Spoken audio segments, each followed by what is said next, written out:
Good day, everyone. How are you doing? It's a festive season, and we're all excited that a new year has just begun. Well, this is the Black Giant Show podcast, and we're here with the fifth edition. I guess you're ready. We did the first, second, third, fourth, and this is the fifth. Thank you so much for being part of our audience on YouTube and all other social media platforms on TikTok, Facebook, and all. Thank you so much. I mean, you have done so well for us as an organization, through the year 2024. And here is 2025, and we are set to start up your year with a wonderful podcast. And the topic for this year is what women want. Yes, what do they want? Women. We need to get to understand what women want so that we can actually do our best to, flow with them. So today, I have in the show one very wonderful guest of mine. The guy is wonderful. He knows a lot about women and what they want. So help me make welcome Mr. Gustav Agaba. Mr. Gustav Agaba, you're welcome to the Black Gents. Yeah, thank you, Mr. Lawrence. Thank you. Oh, by the way, you look good. You look good. Thank you. Probably because we are about to talk about what women want. So you have to look good for the women. Yeah, to be a real no. Look like to be a real man. All right, welcome to the show. Yeah. Yeah, this is the Black Giant Show, and like we said, it's a place where the truth is unveiled, and then we talk about the truth and nothing but the truth.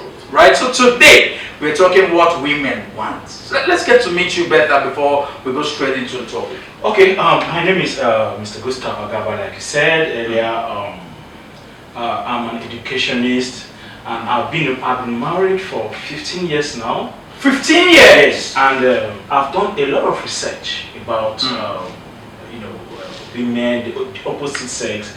Because when you're married, you need to study them. Yeah, to be able to fit into their world. True. So I've done a lot of research about women and really what they want, but to a large extent, I think as we go on in this program, we'll get to know some of the things from my research I've done with statistics, backing up facts, and what I'm going to put up. Wow, beautiful. Backing up facts. I like that. I like the fact that you're telling us you're coming from the area of facts, right? So first question, Mr. Gustav. Who are women? These people called women. What would you say they are? Well, women are beautiful creatures. I think God himself looked at Adam when he created man, and he said, "Guy, this man will be so boring if I don't give him a woman." So that is to tell you that a woman is an afterthought of God's creation. Afterthought of God's creation. That means it was not in the original plan of God, because from the Bible account, or as a Christian, I'll talk from the Bible's account of God's creation. A woman was never in the 7 days creation, planned for God. The women came after. They came after. That means even the animals, the fishes in the river, are in the thought of God. So that is what makes them to be so unique. And I would wrap it up by saying women are just beautiful creatures. Yes, they are, because you can imagine God himself having 7 days to say, okay, I'm creating these. Yes. And then he just stood up one day and said, I am God, but there's one thing I didn't get right. Yes. Women. I think the men need some persons called women. Yes. And then he created women. That makes them very special and very unique. But do you think women are okay with their place as an afterthought of God's creation? Something that has been called an helpmeet, like the Bible would say. Yes, well, it's not about their place or not that really matters. But I think what matters most is the fact that they've been created, and we as the opposite sex to them, we love them and we love the role they are playing in our life. And also, do not forget that without women, there will not be procreation. Sure. Yeah. So what would you say are the roles of women? So the role of women are actually enormous, but to cap it up in a very simple term, the role of a woman is, we will draw it back to the original purpose the woman was created for. Yes. Now, women were created to be helpmate Helpmate. to men. That helpmate to men is that God saw that man as a being is limited. Man as a being, apart from being limited, man as a being is lonely, and man as a being cannot procreate. It's not self-complete. To carry out the agenda of God in this world, which is to procreate, to multiply, which was the first assignment God gave man. Multiply. So man on his own couldn't multiply. So the women now come in now to be that helpmate. The helpmate is being misconstrued in this part of the world, where we're seeing women like, they should take off all our lazy activities that we can do for ourselves. Our laundry, our cooking, and those things that we are lazy in doing. Like our past president would say, go to the kitchen.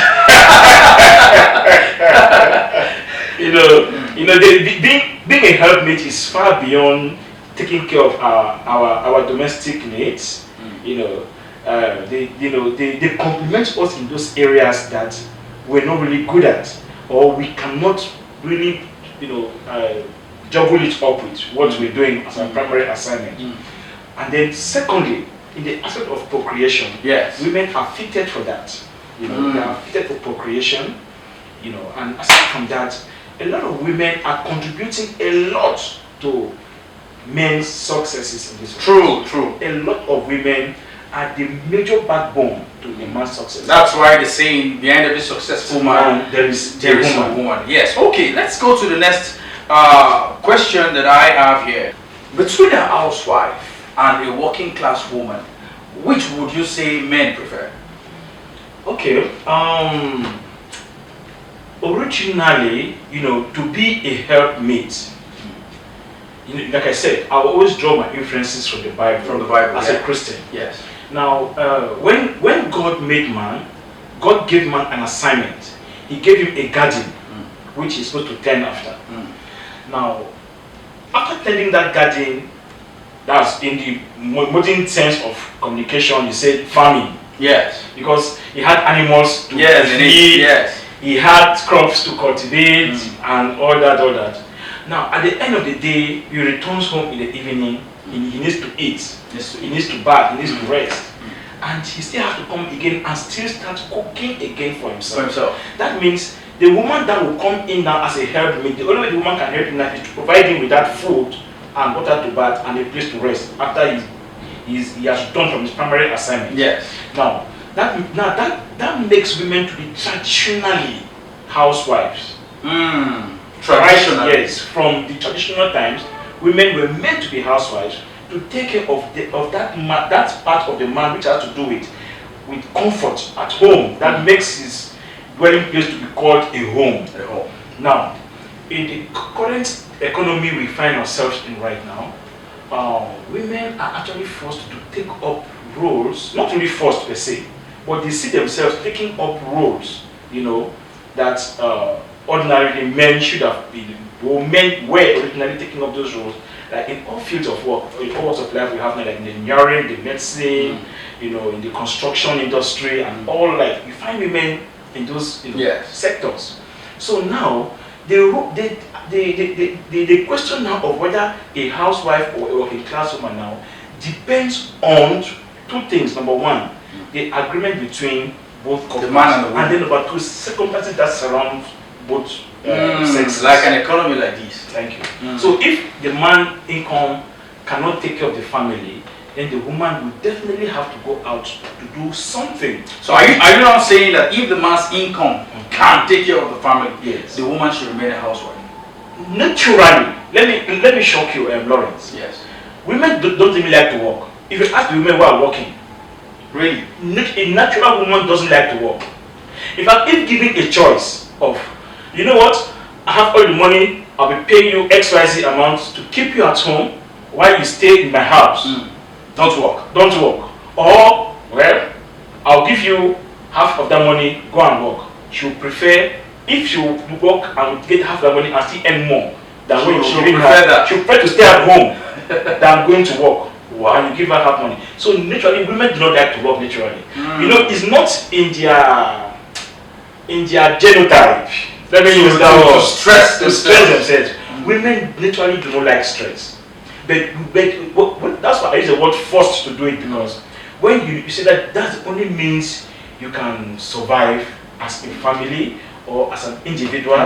You're looking at what the economy, looks like for that nature. Well, I understand. So women likes the soft life in and all, but because of what the economy looks like, they are forced to work. I think I'm hearing it for. I don't know if the women will agree with you, where you said women wouldn't want to work if they find the opportunity, but let's see that from the comment section. Yeah, from the comments. Please send me your comment. Let's hear from you as well. That brings us to my next question, Mr. Gustav. Do you think a woman can sustain her home and still respect the husband? That question, it died about. We are going on the other side. Is it possible? You see, the answer is yes and no on both sides. But let me begin first from this side of saying yes. Okay. Yes. But wait a minute. Before we even go into answering that question, let us still go back again to the original creation of a woman. You know, we talked about helpmate. How about can be helpmate? Let me come carry your load of my helpmate. So a woman is not meant to sustain a home. Yeah, that is the problem. So something is wrong if the woman has to be the one to sustain the home. So we shouldn't expect 100% compliant from the woman. Because she's not meant to. Because she's not wired in that direction. So she must make mistakes. Yes, women are not wired to be providers, generally. They are wired to be receivers. Receivers. Yes, they are meant to receive. That's why no matter, even if a woman has her own money, the little you're giving her, she appreciates it so much. Because by default, nature made them to be receivers. Your money is our money, my money is my money. Thank you. You see that philosophy? Their money is their money, yes. Your money is our money. So that is how women are wired to function. Now, anything outside that, don't ever expect 100% compliance from that woman.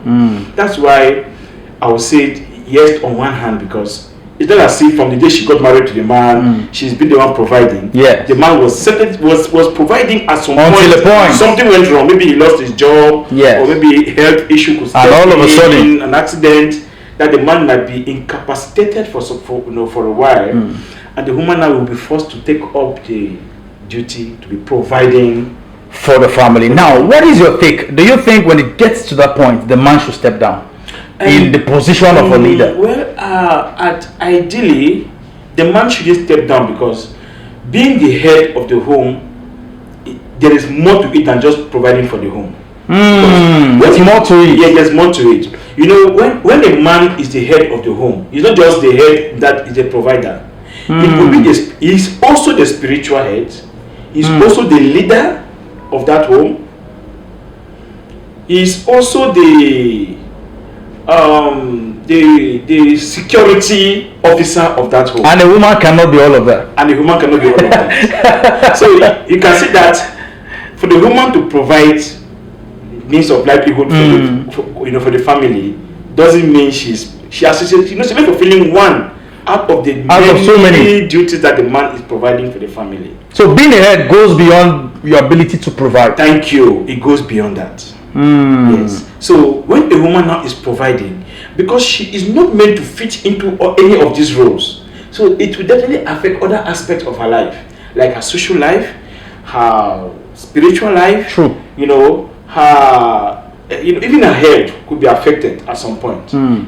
Because some women start looking aged when they are meant to walk extra miles to provide for the family. Somebody said something that the only time a woman, that a man cannot hand over the place of headship to a woman, that the reason is because even the man was not handed over the position of a head. He was only made the head. You've made it very clear that it's not just one thing that makes the man the head. Yes. A lot of things. So a man can only give that role to a woman. Yes. You could take care of this. You're in position to do that, but that doesn't still make you the head. Exactly. And also, still in line to that question, a woman can provide for a while, you know, for a while. And like I said, depends on what the reason why she's not Providing. providing. But because that is not her role that she was created for by She will make mistakes. by default, she will err. You know, Yes. that erring now it comes in now when she's trying to balance up her own role as a woman And your own role as a man. So she will err at some point. Does it look like sometimes they feel, okay, since I'm the one providing now, those things you make me do while you were providing, you should be doing it. Well, to some extent, she shouldn't even tell you as a man. you should step in and take up those roles. However, The roles of a woman. those roles, they look like role of a woman.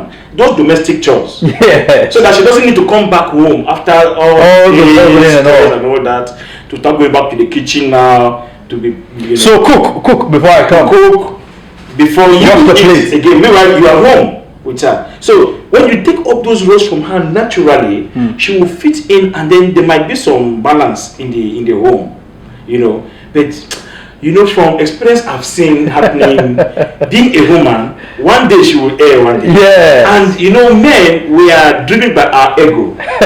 The day she will err, it will affect your ego. So I don't think some persons will be comfortable with you saying because the man couldn't provide, he should take the woman's role while the woman goes for the money. I don't think some cultures will accept that. Yeah, you know when it comes to marriage, we Africans will become too culturalistic in quotes, and that is why we seem to have a lot of problems in our marriages when it comes to marriage.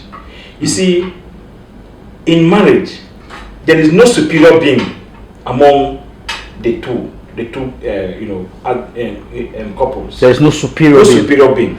Now, but you know, the African tradition sees the man as a superior being and the woman as an inferior being. That's why you could say that comfortably that some cultures or some men will not be comfortable to take up the roles of a woman, because while growing up from their tradition, the boys were asked to go and play football while growing up, while the girls were asked to go and watch play. Yes.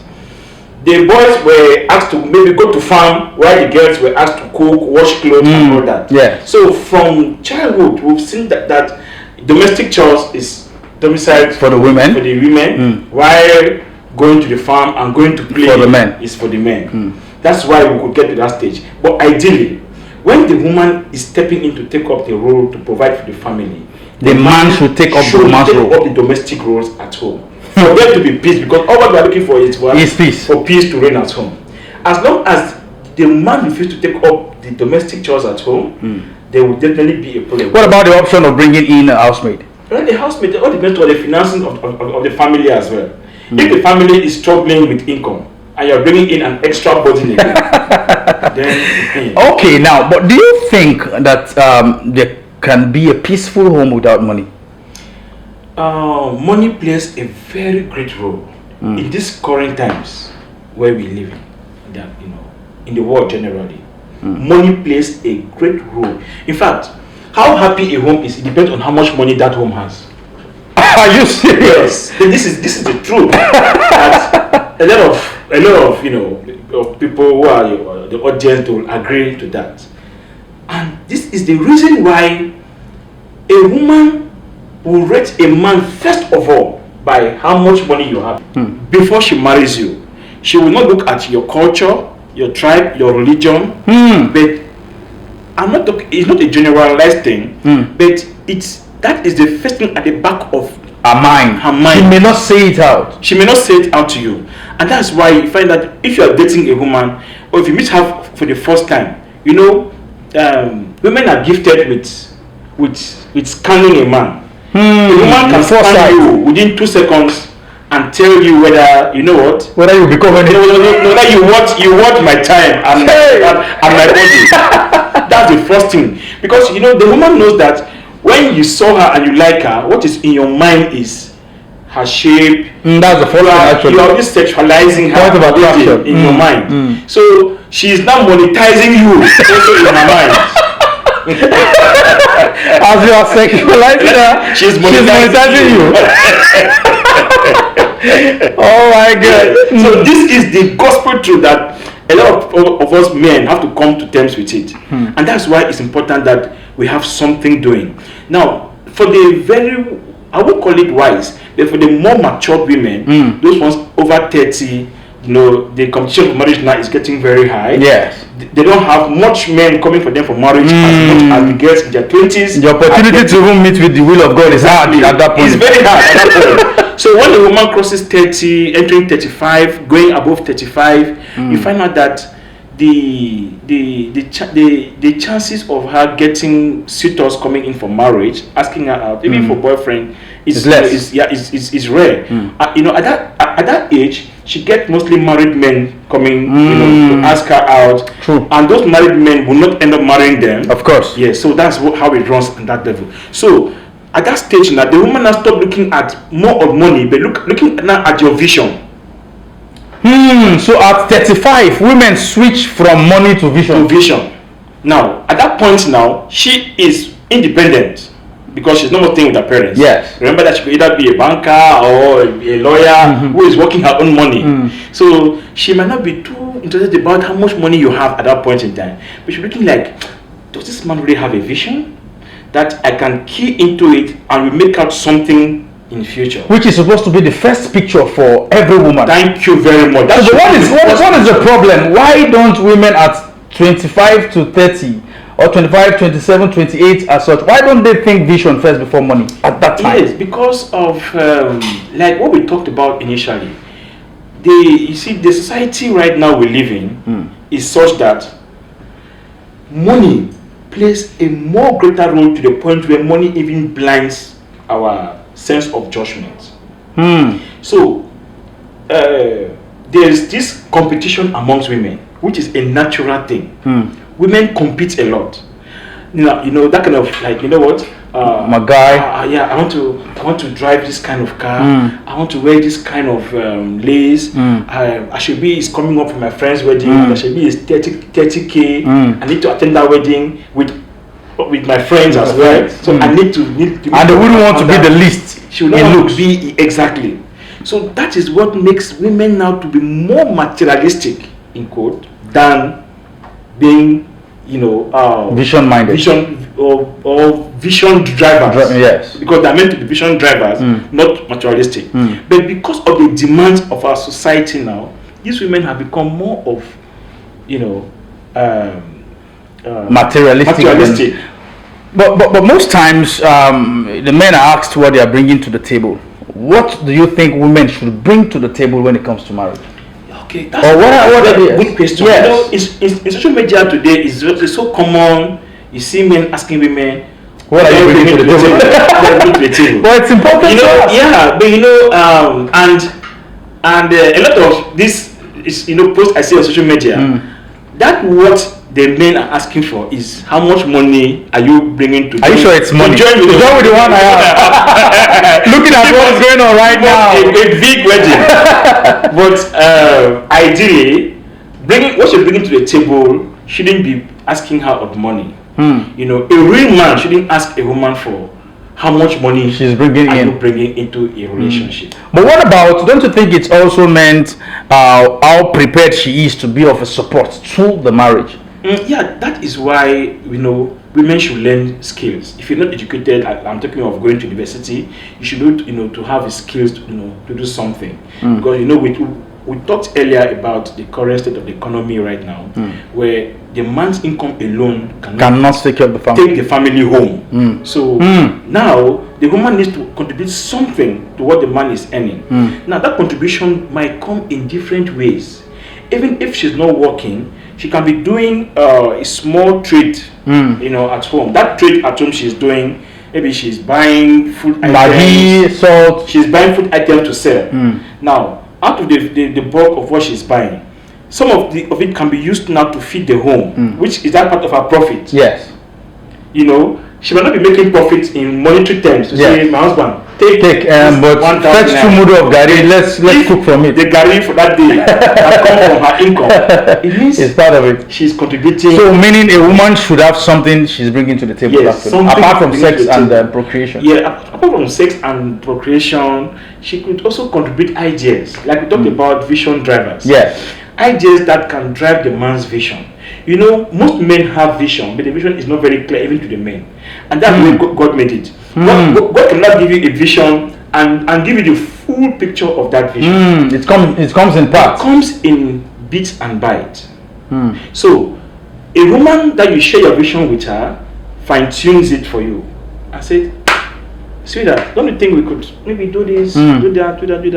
Don't you think we could invest here, invest there, so we could get from here and finance this vision that you're telling me about? That's something else you're bringing to the table. That's nice. I think I like the way you attacked this. But this has been a debate over time, right? And, you know, a man has a vision, women also have their vision also. That's true. And then now they're married, and there's this condition where one vision has to wait for the other. At this point, which should wait? Oh, yeah, that's a very interesting question. Which should wait? Ideally, the woman's vision should wait first, because the woman is coming in to join the man to run a race. That doesn't mean that she doesn't have a vision herself. But if she accepts the man to say, yes, I do, then she should. That I do is to that, you know what, I'm going to help you to carry this luggage to get to your point of destination. However, there are exceptional cases of where the woman's vision has already found expression.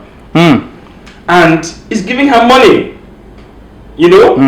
And as a man, you meet such a woman, And you want her to... it's just wisdom that you share your own vision first, fine tune her vision for her, grow it, then you now pull her towards your own But vision. do you think it is safe? Because, like what we discussed earlier on, the woman now becomes the breadwinner of the family, because you know you are fine tuning her own vision. Do you think it is safe for the man? Because there are people who have the perception that, no, make your wife get money past you. Okay, let me give you an example of there's a couple I know of.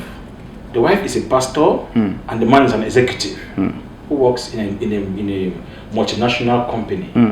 Now, the woman, that's her vision, being a prophetess. Okay, and this woman is an established prophetess with a very big church, and this church is growing every day. And this woman is traveling for programs within and outside the country. So that means no matter what this man earns, what that woman is bringing home eventually is more. You know, and this woman has all the time for her, of course, apart from Sundays and and everything. Yes. Now, what I saw in what these couples did, I saw wisdom in what these couples did. The man now had to integrate himself now into the woman's vision without leaving His own. And became a pastor in the wife's church. Was it called, or No, the wife called him.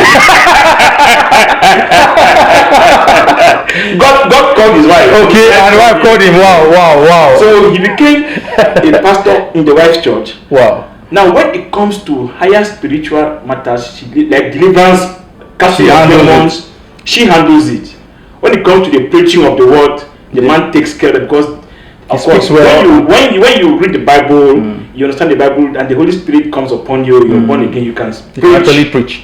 So the man takes the preaching, but when it comes to impactation and everything, The woman does. he leaves it for the woman. And I've not seen them having any conflict. I've observed them, both of them. They've not had any conflict in that area. Like, this is my church. Like, this is my church. Or this is... Now, further, the woman also has a vision of opening a school as well. Yes, okay. And to open a school under a church is a lucrative business, because Okay. the members of the church will Are your first students? Yes. Students. So, and when the woman started the school in the church, it was growing, and at some point the man came one day and saw that, hey, this school is growing big, and I have a property beside the church. Why don't we just use I'm it as planning an to give it extension? out for rent. Why don't I just use it as once for a school and make it a bigger? And the man took over the school side of the vision and made it a bigger thing, fine-tuned it for the woman. And it worked for And them. it worked for them. You know, Well, that's a beautiful story of a couple who must have made up their mind that it's actually for better for worse. Yes. Not, I mean, of some of our relationship these days that looks as if it's a contract. I mean, both couple are already scared that one day this marriage is going to come to an end. Yes. With that, certain trusts of that extent, I mean, may not really come to play. Yes. Well, that's good. But my next question now, that brings me to my next question. Does money solve the problem? Now, women are some creatures who have made it obvious that yes, when there's money, it looks like, you know, a lot of their problems has been slashed down. But for those of you who are married, does money really solve the problem?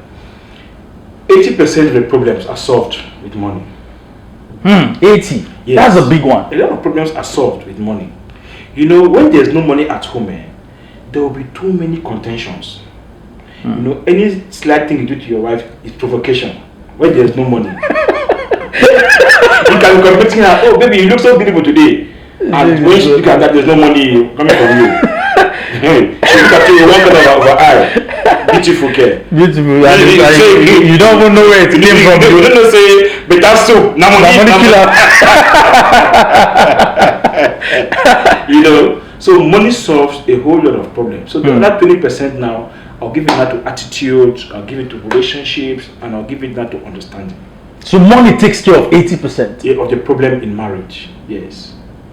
Yeah, it does. Does that mean that when there is money, there's a possibility a marriage can last longer?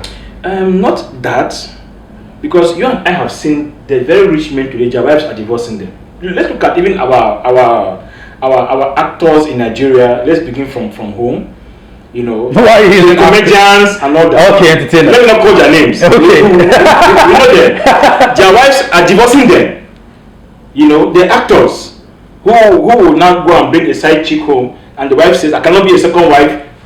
To hell with you." She kicked his ass, and talking about side chick. Do you think there's a problem with that? Well, side chick. The truth is, side chick is as old as the human race. Where are you tracing from? Side chick. Who is the first side chick now? Yes, okay, I'll begin first with Abraham and Hagar. Hagar was the first side chick that Abraham had. But Abraham's wife was aware of it. But she had no choice. She had no choice because, you know, it's not everything that the Bible will give an account for. But for the wife to consent to the fact that just go ahead. That means it got to a point where she could not even stop the man anymore. So that's how old side chicks are.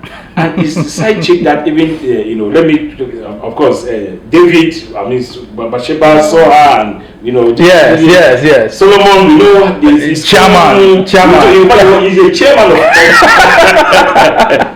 and then women have issues with their husbands having side chicks, but I've heard men say that side chicks have been the reason why their home is still standing. Yeah, that's the truth. The truth is that you see, this issue of side chicks is controversial, but there is an underlying truth about it.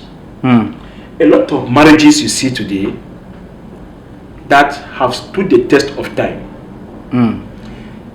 side chicks play a greater role in keeping that marriage together. Now, I will explain this. Yes, I wanted to ask how. I will explain this to you. Now, you see, a man's need is different from a woman's need. Sure. Men's need, they're not that many, but they find that women, once they become wives, they become insensitive to a man's need. Once they become wives, they become insensitive to a man's need. And men, being who we are, we don't want much trouble. We just want peace. So we tend to vent part of that our needs. We take it outside and vent it out. Now, sex in a man's life is for two purposes: releasing of pressure and expression of love. Most times men have sex is to release pressure. Not to express love. Yes, that's true. Now, you find out that most wives do not understand that part of the man's life is to release pressure. They see sex at some point now as an activity, as a chore, in the home. So they make it look like, you know what? If it's just for you to just get up, get on top, do it and release, let me sleep, or I'm tired, or I want to get up early to prepare breakfast for the kids, go to school.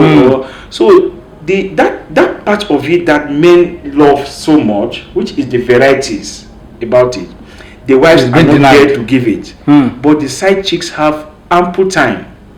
Now the side chicks that keeps these men for years, they understand what the man needs. I think to some extent they understand it better than the wives do. But once that same side chick becomes a wife, she becomes reluctant about those roles that she was delivering while she was a side chick. That's true. That's because of the way women are wired. When a woman becomes a wife, there is an added responsibility. Yes, I was about saying that. When a woman becomes a mother, another level of responsibility. And a woman needs attention, desires, everything is turned to the child. The man now is neglected. And then let me also shock you also. One of the things which the side chick play a greater role in a man's life. Okay. I'll come back to the side of a woman. But it's good I mention it because it will connect with what I'm talking about. Okay, that's fine. Now, our African tradition states that when a woman gives birth, for the first 3 months, 6 months, don't sleep with your wife, your husband. Man, that's bullshit, man.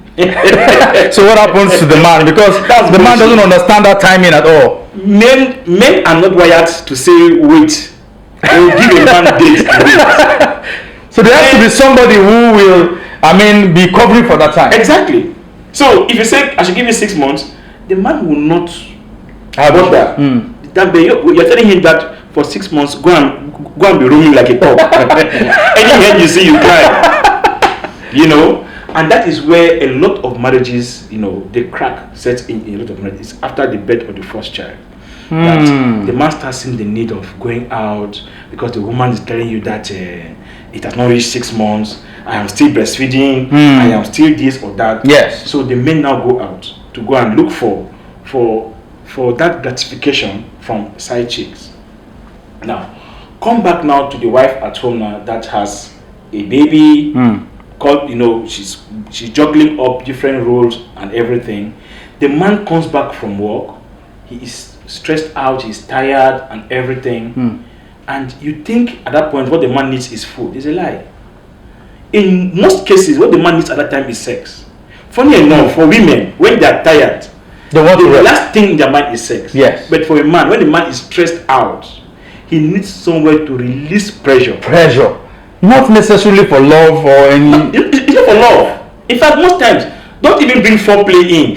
You have to do foreplay and touch me here. You have to suck here. You have to no. Go straight to the point. Go straight to the point and give it to him. Once he gets that, he sleeps. Once he gets that, food cannot come next. Can follow. I bet if you are giving him food to eat first or whatever, he can chop and eat both ways.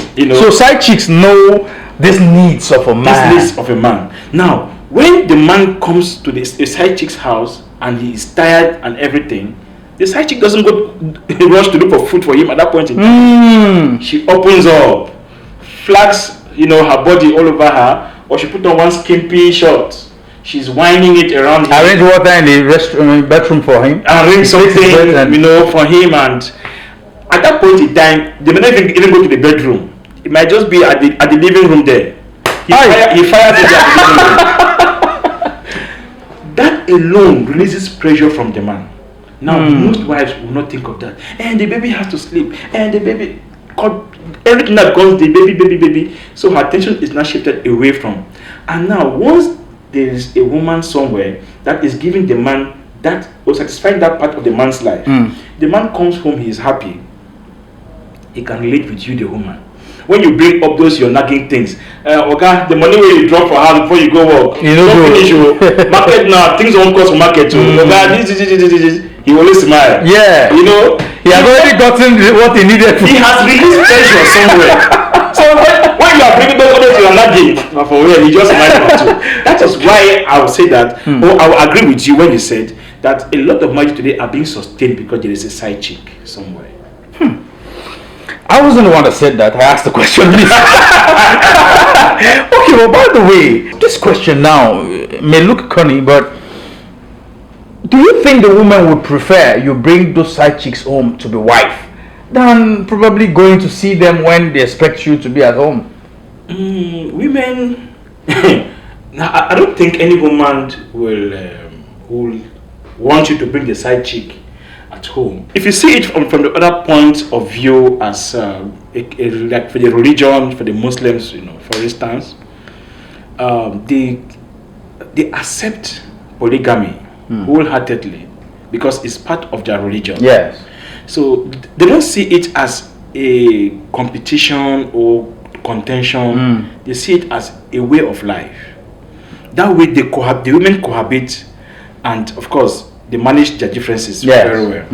Now for the Christian women, where polygamy is even seen as a sin in the Christendom, where a woman and just one man, one wife, in the public there, but behind doors is one man, multiple women. Yes. Now you're to bring those multiple women now under one roof to put them. It will not really work because the Christian woman she's not really wired, to accept more women around. And also, when you talk about love, the man is meant to give love to the woman, while the man is the man to give back respect to the man. Now, the woman feels that if the love is shared between me and someone else, then it's not complete. So the respect she will give back to you will also not be complete. So there will be conflict in that home. Then think about it. Even the side chick herself, does she want to come home to be your wife? You mean side chicks don't want to be wives? Ask yourself, if the side chick knows that what she's doing with you is even wrong, that you are cheating on your wife, so does she want to marry a man who's a cheater? That's true. Most side chicks wouldn't want to be a wife. Yes, they will not. They like their position as a side chick. That's the truth. That side chick is praying to have a faithful husband who will not cheat on her tomorrow. I met a side chick who said that most of the wives whose husband they cheat with are only going through their period of karma. Well, somehow, because I will agree with her, because a lot of married women today were one side chicks. A lot, yeah. So if they were one side chick, because in university, a lot of young girls when they were in university are sustained by married men. They were sustained by married men, paying their school fee, paying their rent, funding their lifestyles, clubbing, and all that. Which student has the money to fund all of that? So they were married men. So it looks now like, according to ladies though, they said the married women do more, they pay more, they take care of them more and all that. The married men? Married men, I mean. Yes, yeah, of course, because the married man knows that what he's going in for is he's going into a venture.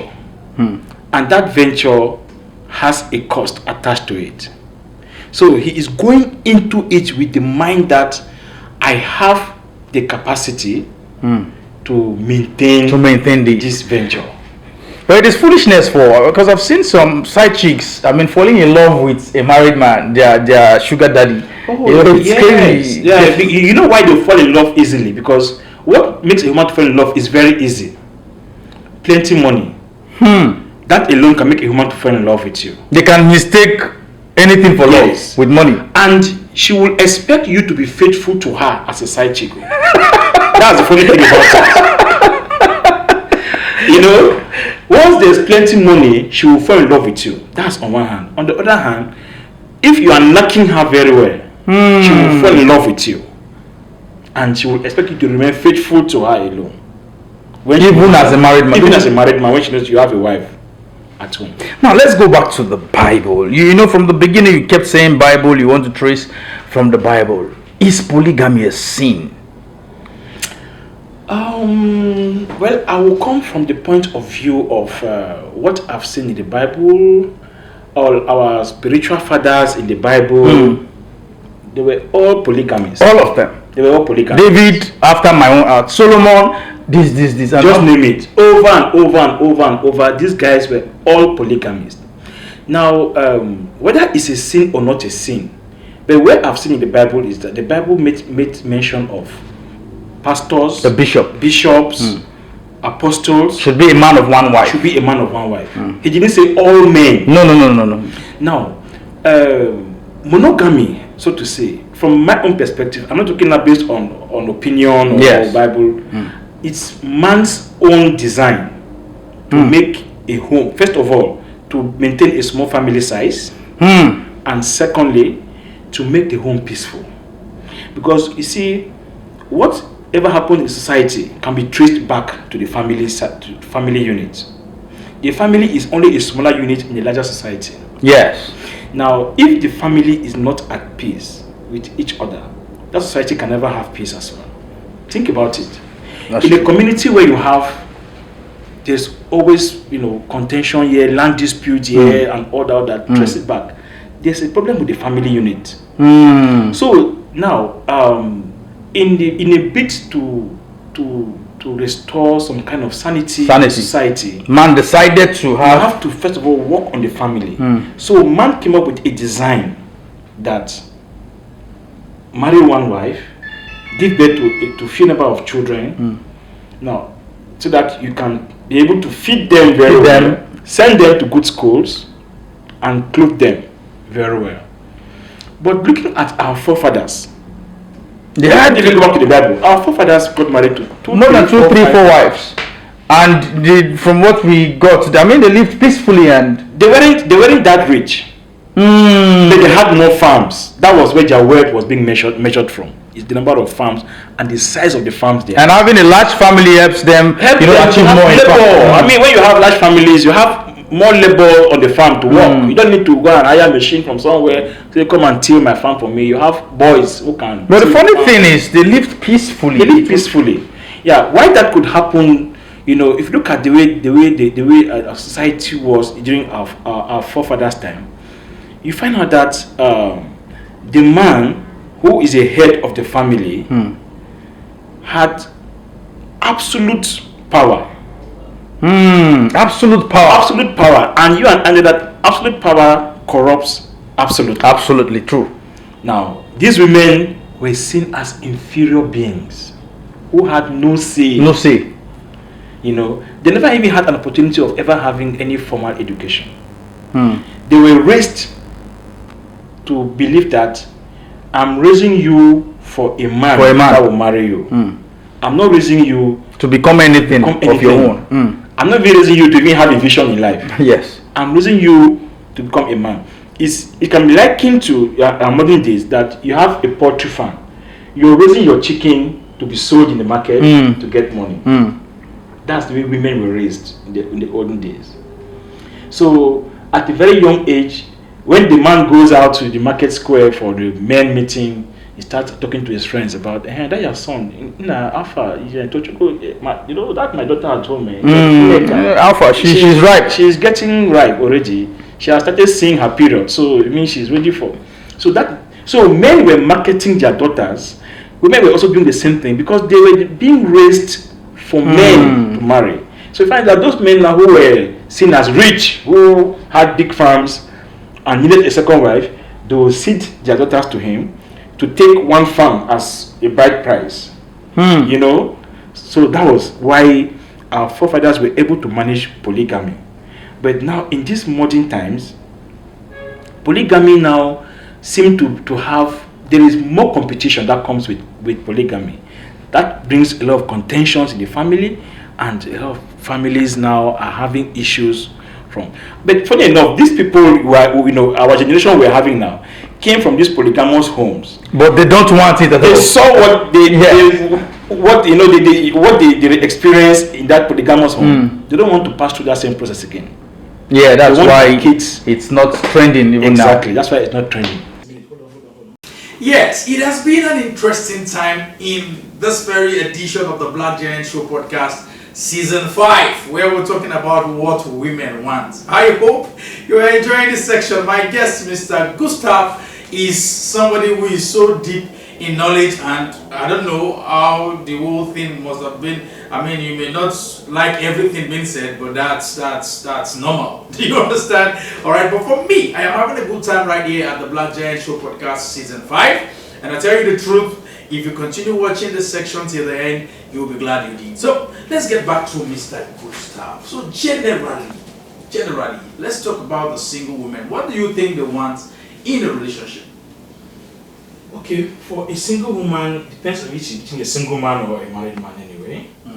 If she's a single man, of course, any single woman entering into a relationship, she's expecting it to lead to marriage. Women are business-like when it comes to relationship. Funny enough, let me shock you. Men only think about one aspect in a relationship. When a man is meeting a woman for the first time, no matter how you pretend, no matter how you want form, say you scope babe. The first attraction a man has for a woman is sexual. Now, let me also shock you again. I did a little bit of research about how a man's mind works. And in that research I carried out, we look at it first of all from a man's, makeup. A man's brain, the part of the brain that sex occupies, is bigger than that of the woman's brain. Now, that makes men to think about sex. In fact, in that research I did, I even did it online. I carried out a survey online where on one site where I have so many followers, and I posted it there, that how many times do you think about sex in a day? And I was shocked. Men think about sex average of 27 times in a day. In a day? In a day. Just to think about sex, average of 27 times. That means it could be less, it could be more. Yes. Some women can go for a day without even thinking about sex. Women can go for the whole day, a whole week, without even thinking about sex. Those ones that are sexually active can think about sex once or twice in a whole day. That means sex is not what can be cloud a woman's mind. However, there are some few exceptions, because of course, nowadays there are some women that they have tuned in their bodies such that, if they don't have it, they don't have it, so they keep vibrators at home, all kind of vibrators. So when they are at work, their mind is they're thinking about their vibrator at home. When they are eating, they're thinking about their boyfriend at home. Yes. They have the vibrator boyfriend at home. Yes. So those ones, their brain can think more of sex than an average woman does. But an average woman can think about sex. So that's how women are wired. You see, don't blame her. They are meant to be transactional. That's a woman's nature for you. Women are meant to be transactional. For this, you're asking for what do I get back? What do I get back? She doesn't have any problem going to bed with you. But what am I getting? What am I getting back? She doesn't have any problem to say, I want you to be my second wife. But do you have what it takes to keep me and your wife happy? That's where I'll come back to that issue of polygamy. That a lot of women in this modern era don't have issues with polygamy. But do you have the resources enough to care for me, my children that I'll give birth to, and your other wife without us having any issues? So if the money is there, if the answer is yes, so can you afford 2 homes? One for me, separately, one for her. And if the answer is yes, she does not have any issue with that. That's why today we have a lot of baby mamas today. Now, these baby mamas agreed, they consented to be your second wife. But on one condition, you get my own home.